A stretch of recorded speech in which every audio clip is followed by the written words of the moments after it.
Guys, welcome back to my YouTube channel. आज हम part third शुरू करते हैं। आज इसमें हम पढ़ेंगे ट्रेनिंग एंड डेवलपमेंट। सबसे पहले हम शुरू करते हैं training. Training means equipping the new skills for performing job. Training का मतलब होता है कि कोई भी एम्प्लॉयज है वो नई नई क्या है स्किल्स को सीखता है। ट्रेनिंग जैसे फॉर एग्जांपल जब हम लोग कोई भी एम्प्लॉय होता है जो कंपनी में जाता है तो उसको जो कंपनी होती है वो ट्रेनिंग के लिए भेजती है। फिर उसमें वो क्या करता है, न्यू स्किल्स को सीखता है। फिर उसके बाद development means overall growth of organisation. और डेवलपमेंट का मींस होता है कि पूरी ही ऑर्गेनाइजेशन का ग्रोथ, वही क्या कहलाता है, डेवलपमेंट कहलाता है। और जो ट्रेनिंग है वो पार्ट है किसका, डेवलपमेंट का। अब हम आते हैं, फिर मैंने वही वाली बात आई कि फिर कुछ हमने किया है तो कुछ उसका फायदा भी होगा और कुछ नुकसान भी होगा। इसकी जरूरत क्या है, अगर हम कोई कंपनी है उसमें ट्रेनिंग एंड डेवलपमेंट की जरूरत क्या है, हम एम्प्लॉयज को ट्रेन क्यों कराते हैं, उसकी क्या जरूरत है। सबसे पहला पॉइंट आता है रिड्यूस लर्निंग टाइम। मतलब अगर कोई ट्रेन्ड एम्प्लॉय होगा उसको कोई काम करने में क्या होगा, कम समय लगेगा comparison to untrained person. Untrained employee better performance, performance अच्छी करेगा, ऑर्गेनाइजेशन में बेटर परफॉर्मेंस करेगा। नेक्स्ट आता है एटीट्यूड फॉर्मेशन, उसका मोरल बूस्टअप होगा, भाई मुझे ये वाली चीज भी आती है, वो वाली चीज भी आती है, मेरे पास ट्रेनिंग है। नेक्स्ट आता है helps in solving organisational problem.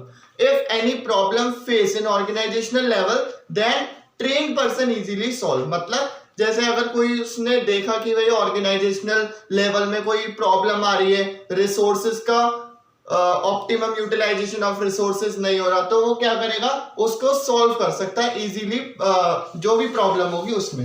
Helps to adapt changes. If market में कोई चेंज आ गया, जैसे फॉर एग्जांपल कोई कंपनी थी जो कीपैड फोन बनाती थी, वो एकदम स्मार्टफोन पे आ गया, तो उसने कैसे किया, उसको वो ट्रेनिंग वाला बंदा, ट्रेनिंग वाला एम्प्लॉय होगा, ऐसे किया। फिर नेक्स्ट आता है इसके बेनिफिट्स क्या होते हैं। अगर हम एम्प्लॉयज को ट्रेन करते हैं तो उसके बेनिफिट्स क्या क्या होंगे। सबसे पहला बेनिफिट होता है बेटर कैरियर ऑप्शन। मतलब उसका जो कैरियर है वो बहुत ही ज्यादा अच्छा है, क्योंकि वो ऑलरेडी उसके हाथ में एक टैलेंट है। नेक्स्ट आता है अर्निंग मोर, जो टैलेंट वाला बंदा होगा वो ज्यादा से ज्यादा क्या है, अर्न करेगा। नेक्स्ट आता है boost up morale of the employee. और जो एम्प्लॉय होगा उसका मोरल मतलब हो गया, उसको वो मोटिवेट रहेगा, क्योंकि अगर बाई चांस कंपनी ने क्या किया, उसको रिमूव कर दिया, तो वो इजीली कहीं और भी जॉब पकड़ सकता है। क्यों, क्योंकि उसके हाथ में एक ट्रेनिंग है। नेक्स्ट आता है लेस चांस ऑफ एक्सीडेंट्स। और अगर कोई ट्रेन्ड एम्प्लॉय है तो उसका एक्सीडेंट्स मतलब रिसोर्सेज का ऑप्टिमम यूटिलाइजेशन ऑफ रिसोर्सेज का होना बहुत कम है, मतलब रिसोर्सेज का कोई भी नुकसान नहीं पहुंचेगा। अब हम शुरू करते हैं methods of training. There are two types of methods of training. सबसे पहला होता है ऑन द जॉब ट्रेनिंग, फिर होता है ऑफ द जॉब ट्रेनिंग। सबसे पहले आते हैं on the job training. On the job training क्या होता है, when the employees are trained while they performing job. मतलब जब भी एम्प्लॉय ट्रेन्ड हो रहा है, वो भी कब, जब वो ऑलरेडी परफॉर्म कर रहा है जॉब, तब उसे बोलते हैं on the job training. On the job training, इसका एडवांटेज क्या होता है, लर्न प्रैक्टिकल प्रॉब्लम्स। फिर इसका डिसएडवांटेज क्या होता है, वेस्टेज ऑफ रिसोर्सेज। रिसोर्सेज का वेस्टेज होगा, जब एम्प्लॉय डायरेक्टली क्या है फर्म में जाके काम करेगा तो क्या होगा, रिसोर्सेज का वेस्टेज होगा। उसके बाद आता है off the job training. Off the job training में क्या होता है, employees are trained away from the working place. When employer are trained away from the working place, मतलब जैसे फॉर एग्जांपल फर्म यहाँ पर है और फर्म ने क्या है दूसरी जगह कहीं अपना एक सेंटर बना रखा है, ट्रेनिंग सेंटर, तो इसको हम क्या बोलेंगे, ऑफ द जॉब ट्रेनिंग बोलेंगे। फिर आते हैं, शुरू करते हैं। ऑन द जॉब ट्रेनिंग के दो मेथड्स होते हैं। There are two methods of on the job training. सबसे पहला ऑन द जॉब ट्रेनिंग, दो मेथड्स होते हैं ऑन द जॉब ट्रेनिंग के। पहला होता है ट्रेनिंग। ट्रेनिंग में क्या होता है, ट्रेनर डील, मतलब एक जो एम्प्लॉयर होता है वो ट्रेनर रखता है, उसको कहता है कि भाई क्या करो, इनको देखो एम्प्लॉयज को और ट्रेन करो, वॉच करो और इनको ट्रेन करो। इसकी बेसिकली 3 मंथ्स वगैरह 3 मंथ्स की ट्रेनिंग चलती है। और इसमें कौन कौन आते हैं, मास्टर ऑफ वर्कर बनते हैं, इलेक्ट्रीशियन बनते हैं, प्लम्बर बनते हैं, एक्सेट्रा।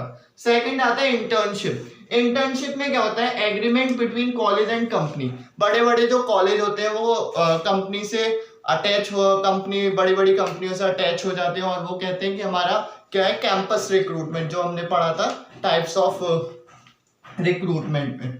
फिर स्टार्ट करते हैं इसका जो ऑन द जॉब ट्रेनिंग होती है उसमें एक आता है there are one type of on the job training, जिसमें आता है वेस्टिबल स्कूल।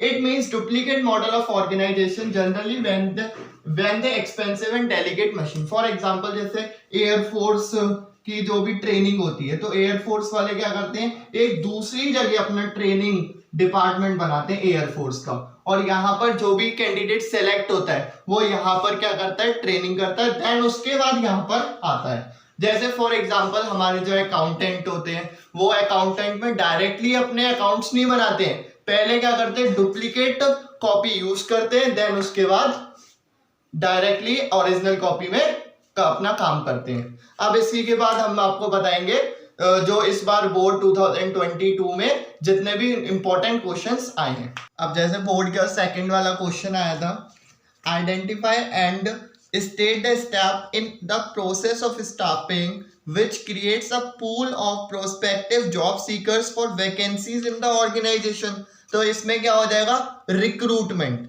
आपको पता है रिक्रूटमेंट में कह रहा है क्वेश्चन में कि ऐसा प्रोसेस बताओ जिसमें बहुत सारे क्या आ जाती हो, एप्लीकेशंस आ जाती हो, तो कौन सा आएगा इसमें, रिक्रूटमेंट। फिर एक और क्वेश्चन आया था 8th का, जिसमें ऑप्शन में आया था state any 3 benefits of training of employees. तो ट्रेनिंग ऑफ एम्प्लॉयज के बेनिफिट्स क्या होंगे, अभी हम थोड़ी देर पहले हमने पढ़ा था ट्रेनिंग ऑफ बेनिफिट्स क्या क्या होंगे, जैसे कि हायर ग्रोथ होगी उसकी, मोराल होगा उसका, मोराल बूस्टअप होगा, एसेट्रा। और एक और क्वेश्चन आया था 12th नंबर का, the human resource manager of alpha limited a leading air conditioner, पूरा थ्योरी है। Identify the external source of recruitment discussed in the above paragraph, state any 4 advantage of external source of recruitment. तो आप इसमें external source of recruitment के advantage बता सकते हो। External source of recruitment में क्या होगा, अगर कोई बाहर से एम्प्लॉय आया तो क्या होगा, पहली चीज तो ये है कि उसमें न्यू टैलेंट होगा और काफी चीज उसमें न्यू स्किल्स होंगी। Thank you for watching this video.